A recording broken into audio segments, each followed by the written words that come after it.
Okay, we are back. We're still working on the stencils for the runway. And I gotta, this is a silhouette, what is this thing? Silhouette portrait. It's this, the cheaper version of what they do their craft cutting for scrapbooking, I believe. You can cut all kinds of different materials. What I'm gonna be making the stencils out of is this. This is Fellows binding covers. You've probably seen this many times. It's this really simple plastic. And with this machine, you have like, this one's been beat up a little bit, but it'll work. You lay your 8x11 sheet on here, and a lot of times you're using cardstock paper, and this is not something often used with this, but it will work. As you can see, I'm trying to load it in. There's like a little button over here. Let's see if I can. And I got this idea from, I don't know, he's not on anymore, Kablams. If you remember him making all kinds of cool terrain and stuff with plastic card through this thing. And he kind of disappeared from the scene, but that's where I got this originally from. And we'll go back over here. Let's see if I can bring the tripod in.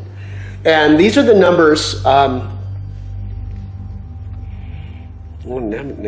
mat 12x12. What the? Portrait. Okay, yeah. Okay, we have the portrait cutting mat set up.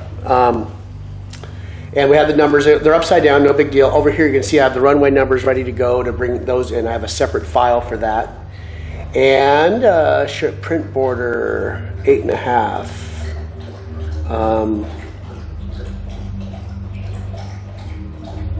Connection cutters, current printer,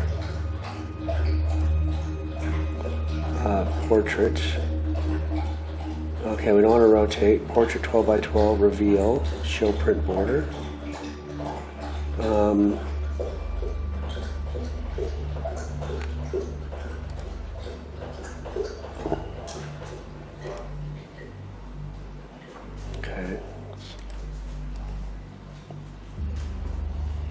Okay, let's get ready to cut this thing. So let's I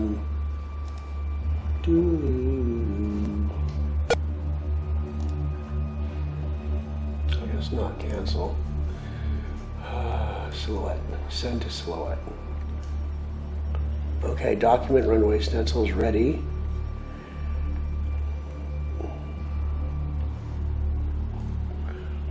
Well, we're ready to go yet, though. Are we? Let's see, try it. Okay, we're going into cutting.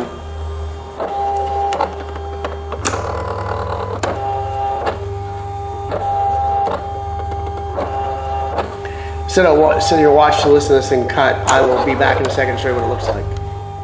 Okay, we are back. You can see, you can barely see this stuff. It's all clear, but here is the sheet and view. Oh, wait. How did that come off? Shoot. Didn't work the way I wanted it to. I know what I need. I need to redesign these numbers because the numbers came off fine, perfectly actually, but they need to be attached to the outer stencil. So I have to redesign those. No big deal. I see I have to design that whole stencil together. So that is a little mistake. I'm gonna come back, I'm gonna print out the runway lines, that'll be simple, and we'll show you those. And then we'll come back and redo these. Thanks. All right, we're back real quick. Instead of throwing all this away on the mistakes, some of this will make some kind of stencil cover of some kind, especially like these little ones from the squares that I forgot to get the 8s to cut out. These are so handy for airbrushing. You can lay it down if you want to do a nice quick line or something like that. So if you have one of these or get one of these, a lot of your mistakes you can save, and even like those 8s and stuff, they can be used for something. You never know. So just have to pack rat all this stuff away. And we got these ready to go. And I will send those to the printer now. Silhouette, send to silhouette. and it's ready to go. And we'll be back and show you what it looks like. Hopefully this one will turn out nice.